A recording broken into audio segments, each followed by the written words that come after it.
Welcome to my channel. अस्सलामुअलैकुम। हमारा आज का बेबीज़ बॉयज़ नेम है फ़रहान।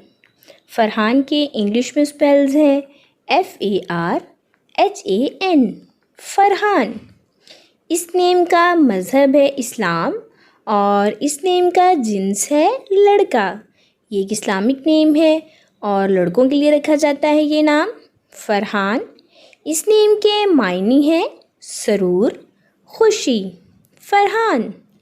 इस नेम के हरूफ की बात करें तो उर्दू में 5 हरूफ के साथ एक लफ्ज़ बनता है और इंग्लिश में इसके 6 लेटर्स 1 वर्ड। इस नेम की तफसील है फ़रहान लतीफ़, फ़रहान अली। इस तरह से हम ये नाम रख सकते हैं। आप भी अपने नाम का मायने जानने के लिए कमेंट्स में अपना नाम लिखें और मायने जानिए। एंड अपने नाम की स्पेशल वीडियो बनवाने के लिए भी आप मेरे कमेंट बॉक्स में अपना नाम कमेंट कर सकते हैं। And please like the video, subscribe my channel and share with friends. Okay dears, फिर मिलेंगे न्यू नेम न्यू वीडियो के साथ। अपना ख्याल रखिएगा, दुआओं में याद रखिएगा। अल्लाह हाफिज़।